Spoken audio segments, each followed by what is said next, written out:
pedimos y le rogamos, ¿verdad? Si hasta ese punto lo quiere ver él, que el día de hoy nos pueda atender y que nos dé fecha y hora para poder entablar un diálogo. Durante la marcha, los pilotos afirmaron que están dispuestos a llegar a las últimas consecuencias hasta que sean beneficiados. Hoy se cumplen 7 días del paro de labores de los pilotos. Durante el recorrido, más de 10 motoristas, al observar a los pilotos de tráileres que circulaban por la ruta, los obligaron a detener la marcha para que se unieran a la protesta. Bueno, hoy se cumplen 8 días del paro del gremio de pilotos del transporte pesado entre señalamientos de la comuna y los transportistas. Bueno, y es que según autoridades de la Intendencia de Aduanas, las pérdidas por este problema suman ya cientos de millones de quetzales. Este es el tema. 7 días los pilotos de transporte pesado decidieron ir a un paro general que ha dejado pérdidas millonarias a diferentes sectores del país. La Superintendencia de Administración Tributaria asegura que al día se dejan de recaudar al menos 35 millones de quetzales en impuestos de importación. El aproximado de las 3 aduanas es de 35 millones lo que se tiene. 22.8 que es Puerto Quetzal, 10.1 en el caso de Santo Tomás de Castilla, y en el caso de Cumán son 5.2 millones diarios. Eso equivale a 247 millones de quetzales hasta hoy. A ello hay que sumar entre 50 y 60 millones de dólares que reporta el Consejo de Usuarios de Transporte Internacional y que aglutina a por lo menos 7 cámaras empresariales. No obstante las pérdidas, los transportistas dicen que no depondrán sus medidas y señalan que son amenazados por empresarios y Policía Municipal de Tránsito. La gremial de pilotos nos hizo la invitación a varios empresarios del área de Villanueva y de la costa sur a que viniéramos a hacer una caravana pacífica rumbo a la Municipalidad de Guatemala, pero no hubo apoyo. Muchos transportistas nos están llamando y nos están haciendo el comentario de que fueron víctimas de amenazas en sus mismos predios, de que no fueran a salir y que se quedaran ahí por parte de la policía y de parte de Metra. Mientras la municipalidad asegura que se podrían sentar a dialogar si los pilotos vuelven a sus labores diarias. Yo creo que esto para ellos está saliendo de control. Si ellos no toman conciencia que las acciones que están tomando están afectando a la población y que definitivamente están buscando que las instituciones legalmente accionen en contra de ellos, pues definitivamente nada va a cambiar. Nosotros los podemos recibir si las medidas de hecho cesan. Pese a las pérdidas de diferentes sectores del país y de lo subido de tono de los señalamientos entre la municipalidad y los transportistas, el gremio de pilotos dice que llegarán hasta las últimas consecuencias. Y el comercio permanece completamente estancado en la aduana de Santo Tomás de Castilla. Pilotos del transporte pesado continúan manifestando y otros denuncian que reciben amenazas si llegan a circular.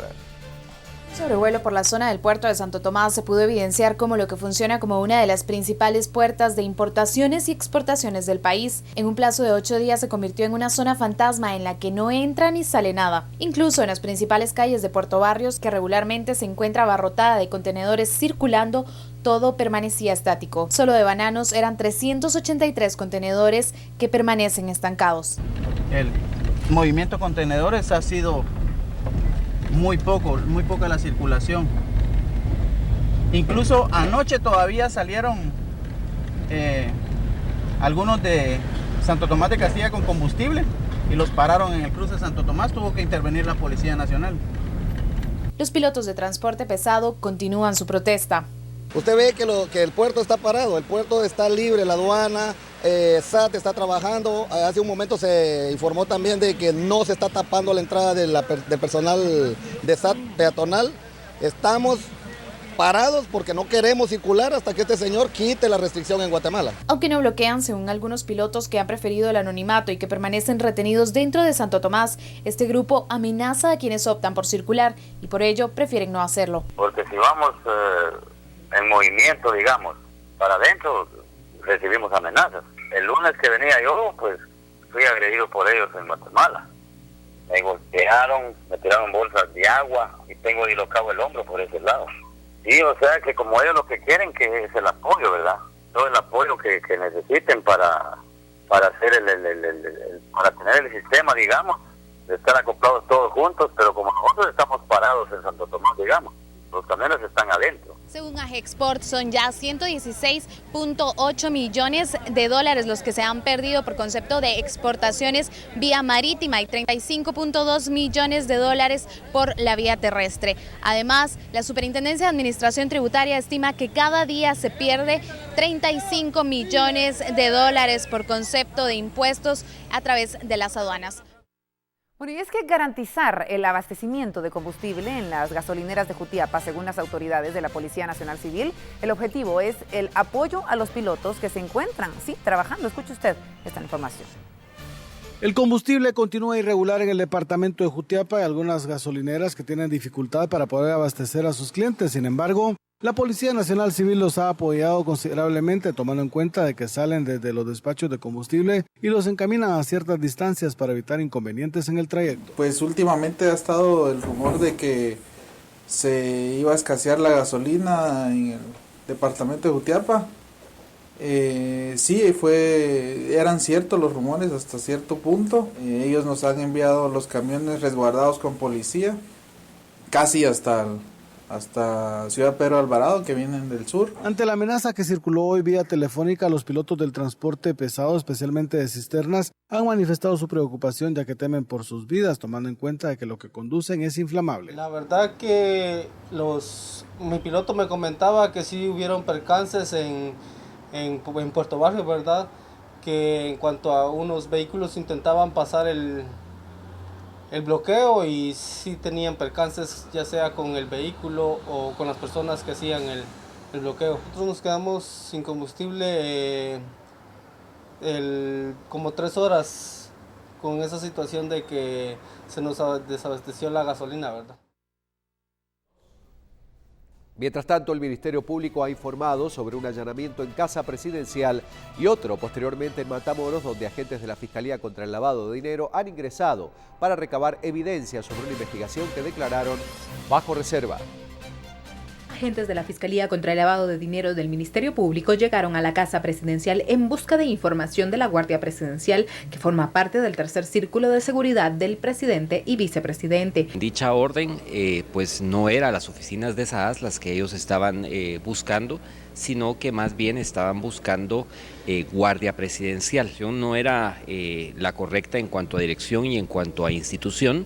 Se les brindó toda la apertura para que ellos pudieran revisar y percatarse que dentro de las oficinas administrativas de SAAS no habían oficinas administrativas de Guardia Presidencial y que no había información de la que ellos estaban buscando. Y aunque la Secretaría de Asuntos Administrativos y de Seguridad de la Presidencia daba por errónea la dirección consignada en la orden de allanamiento, en una entrevista en la radio Nuevo Mundo, la fiscal Telma Aldana aclaró que no hubo confusión y que la dirección correspondía a la de descanso de los soldados de la Guardia Presidencial que custodian al presidente Morales como parte del círculo de seguridad. En Guardia Presidencial de el Callejón Manchén lo que hay es dormitorios precisamente de los soldados que custodian el tercer círculo del presidente. Únicamente, no hay oficinas administrativas. Los fiscales del Ministerio Público pidieron ingresar a la Casa de Gobierno, sin embargo, no se extrajeron documentos de la Guardia Presidencial al solo haber un área de descanso y no oficinas administrativas. Bueno, y es que pese a la versión gubernamental, la delegada de la Fiscalía de Lavado de Dinero que dirigió los operativos en la Guardia Presidencial y también en Casa Presidencial, descartó una confusión y ratificó que con el permiso judicial fue que entraron a la sede de la presidencia. Casa Presidencial se ingresó a este lugar, se revisó y se establecieron que no existen oficinas las cuales buscábamos. Como tenemos las diligencias de investigación, pero hasta que llegamos a los lugares establecemos realmente lo que hay. Y como ustedes saben, pues es de difícil acceso a estos lugares para saber cuáles son las oficinas que están. En Casa Presidencial pues hay un sinnúmero de oficinas administrativas. En Matamoros sí encontramos oficinas, fueron secuestrados varios documentos. Alrededor de las 4 de la tarde se terminaron estas diligencias y los documentos pues serán analizados por funcionarios dedicados a este tipo de delitos para establecer lo que nos vaya a arrojar esta información. Y en el caso de la investigación que realizó el Ministerio Público se ha señalado que se encuentra bajo reserva, por lo que no se sabe a ciencia cierta a quién podría implicar esta investigación, ya que la Fiscalía no quiso informar sobre la misma.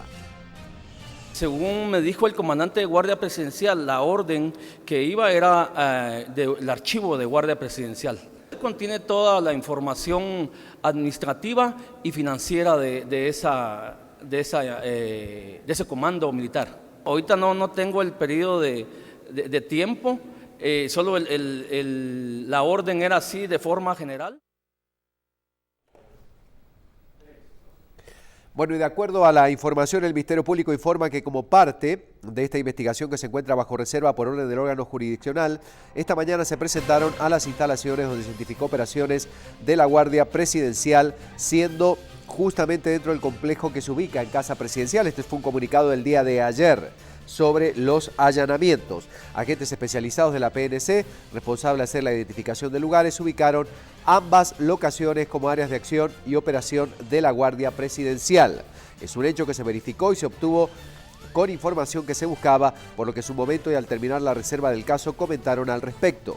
Es de importancia mencionar que únicamente iban dirigidas y documentadas las acciones sobre Guardia Presidencial y que eran 2 allanamientos distintos.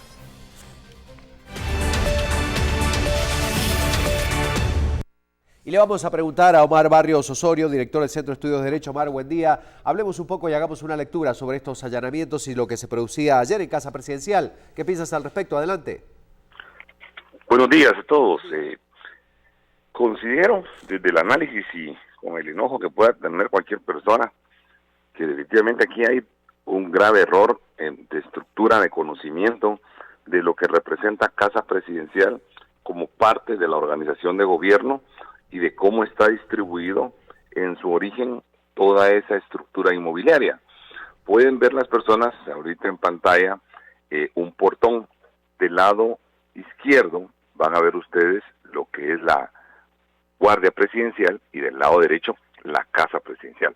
Pero la Guardia Presidencial ya solo existe como un recuerdo. Esa estructura mantiene solo el rótulo de Guardia Presidencial porque la misma, como una estructura de protección absoluta, cuando era una dependencia del Estado Mayor Presidencial, ya no existe.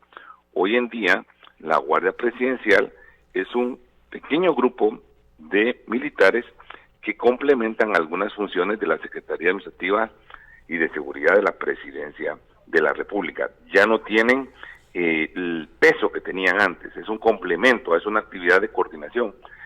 Y en mi oportunidad como subsecretario general de la Presidencia, cuando laboramos en el gobierno del presidente Maldonado, pudimos conocer toda la infraestructura como una obligación funcional administrativa en el cargo que ocupaba, y que sería lo primero que debe haber hecho el Ministerio Público, entender bien cuál es la infraestructura, porque pedir una orden de allanamiento para Casa Presidencial, que es el lugar donde habita el presidente de la República, representa una gran responsabilidad. Y si la justificación que están dando los fiscales es que era para ir a buscar a la Guardia Presidencial, la justificación es fatal. Definitivamente es un error estructural en el conocimiento del Estado. Cualquiera hubiera podido entrar a la página web del Ministerio de la Defensa y claramente establece los 2 puntos de ubicación de Guardia Presidencial. Ni siquiera es en el antiguo cuartel de Matamoros, como han dicho. Para poner de nuevo en contexto esto, durante décadas la Guardia Presidencial, como dependencia del antiguo Estado Mayor Presidencial, cuidaba al presidente y su familia. Esto fue suprimido en el año 2003, ya que surge la Secretaría Administrativa y de Seguridad de la Presidencia de la República, la famosa SAS, quien es este civil que cuida al presidente de la República. Guardia Presidencial queda como una dependencia muy particular. Lo que hay ahí son dormitorios que no son ni de Guardia Presidencial, es simplemente un espacio donde descansan tanto los agentes de SAS, agentes de turno que están cuidando ahí, agentes de la policía que son a veces los que acompañan las caravanas del presidente, al igual que los de Guardia Presidencial. Es más que todo una tradición, una confianza de un grupo de miembros del ejército que cuidan al presidente. Si estaban buscando algo de lavado de dinero, definitivamente tenían que ir a la